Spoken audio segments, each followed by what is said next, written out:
So, without further ado, I'll introduce Greg Dyke, who's going to talk for about a quarter of an hour on what, if any, are the continued purpose and benefit of public service broadcasting. The one thing that really needs to be said, if there is perhaps a single person in the room who doesn't know it, that Greg was the Director General of the BBC until he became a piece of collateral damage from the American invasion of Iraq. Yes. And I guess probably, I might even embarrass him by saying this, probably the most popular director of the Director General of the BBC. Anyway, Greg. Thank you. Well, good morning. I am pleased to be here today because I suspect we are at an important moment in the evolution of public service broadcasting around the world. Because in one guise or another, most public broadcasters, I believe, will still be broadcasting in 20 years' time. But the danger is they will be very different. They'll be much smaller, have less impact than their former selves. So why do I believe that? Well, I've divided my analysis into three: political, technological, and economic.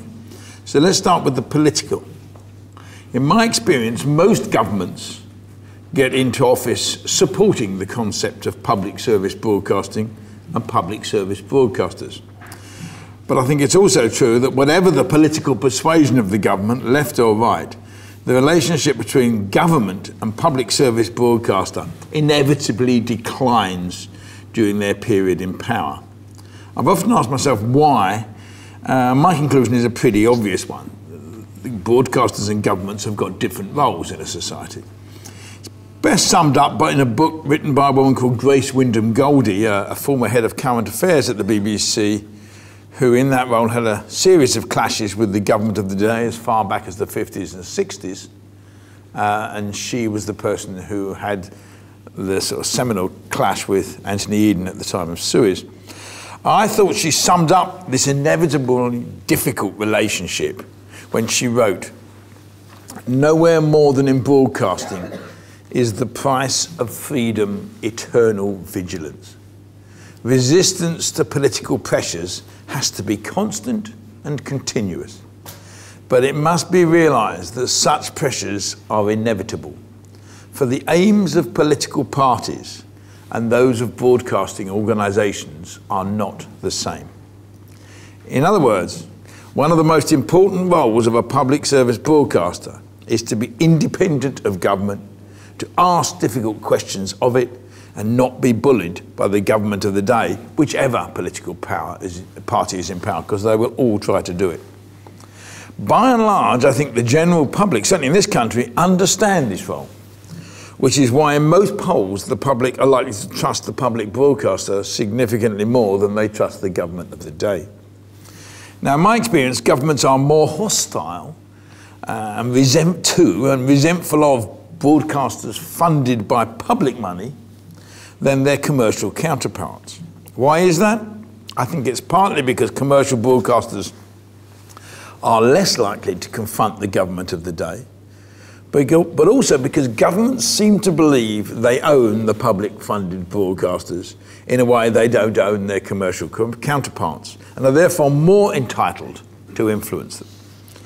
And of course, as we get more and more commercial broadcasters, as regulation covering them becomes less and less stringent, and as they become more and more interested in profit and less interested in public service broadcasting, it means in turn they become less and less politically important.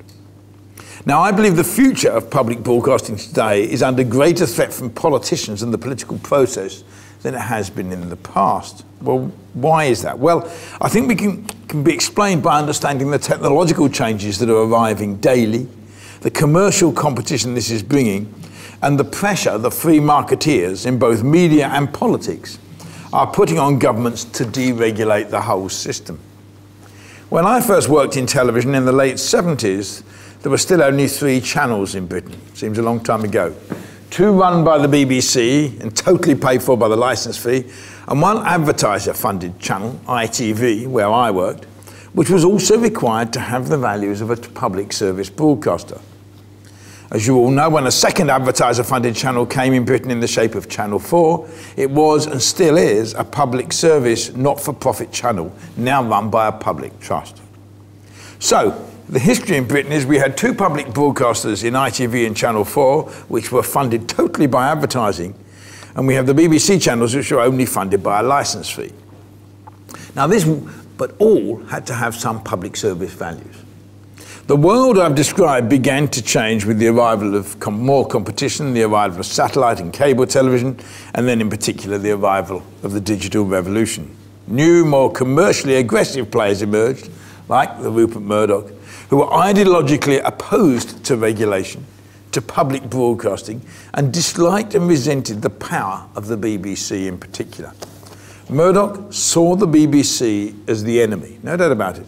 And until very recently, he had a great deal of political influence, which he used ruthlessly, both to further his ambitions and dent those of public broadcasters. In fact, I'm pretty certain one of the reasons I was appointed to run the BBC was that I was seen as someone who would stand up to Murdoch and do all I could to stop Murdoch's operation, Sky, dominating the world of the digital television world, which is exactly what I tried to do, and with a degree of success. But of course, when the public were offered this wider choice of television, when they were offered more channels, they voted with their feet. And the share of viewing of the traditional public service channels was gradually eroded, faster in some countries than others, but it's gradually eroded. Now, one of the lessons of this whole technological experience for public broadcasters, I think, is that it's essential they have within the organisation the understanding and skills to stay ahead in the technological game. The reason the BBC has managed to survive better and more independently than some other public broadcasters in Europe, up until now at least, is that it was early into the internet, early into pay television on the Sky platform, early into digital terrestrial television with Freeview, early into the iPlayer, and now relatively early into internet television. In other words, it has tried to understand what technical changes were coming and be part of them. Now, you couldn't actually say the same applied to the commercial public service broadcasters, ITV or Channel 4, who were behind the curve in almost all those things. Now, many public broadcasters struggle with this need to constantly change, partly because they are disproportionately bureaucratic, process-driven and slow, but also because it often takes them a long time for them to get the political and regulatory permission to change.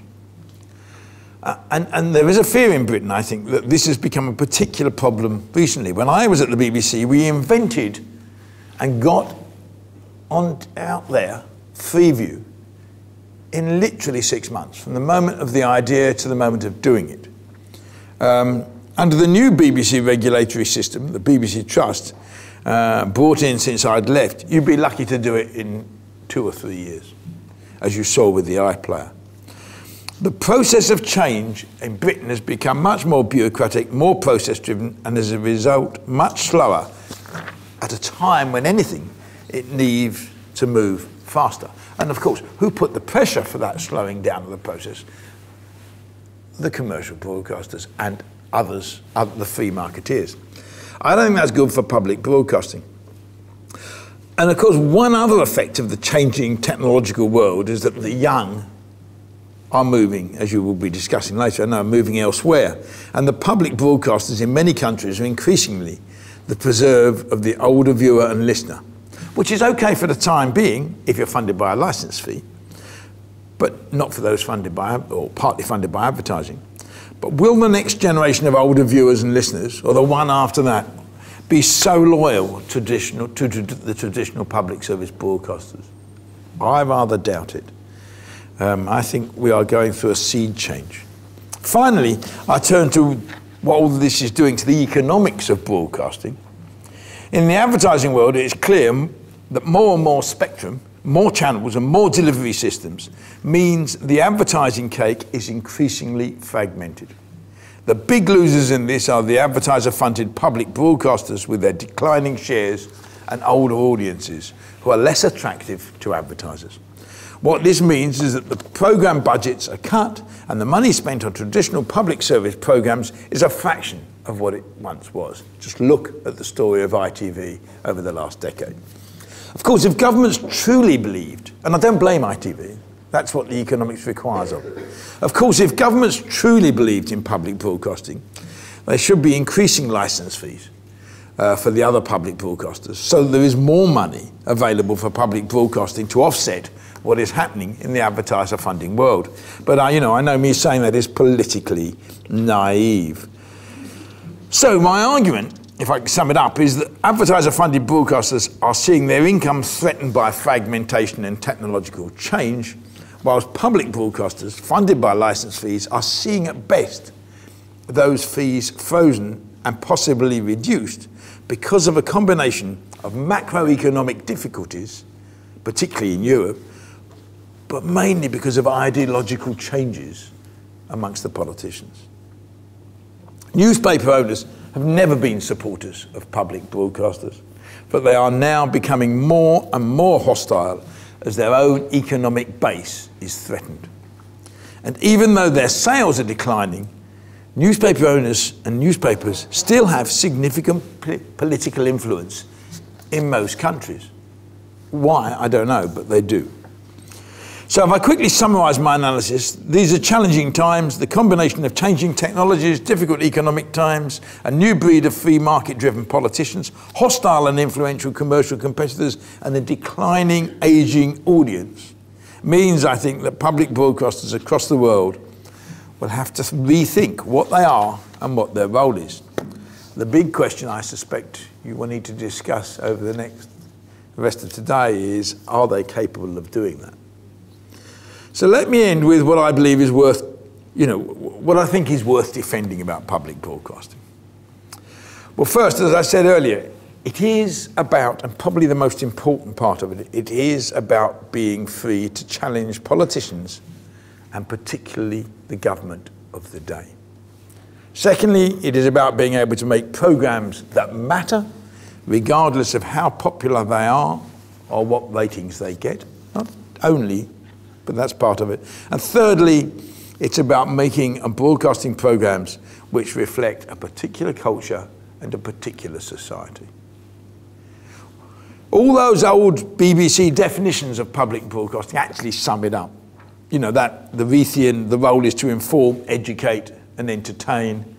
And I think it was Hugh Weldon who said the aim is to make the popular good and the good popular. Which I think actually the BBC has done very successfully over 40 years, and actually since Carlton Green was Director General. But all these, as was said at the very beginning, take money, they take a will to do it, and they need a recognition from the public. I think most important, they need a recognition from the public that they are values worth fighting for.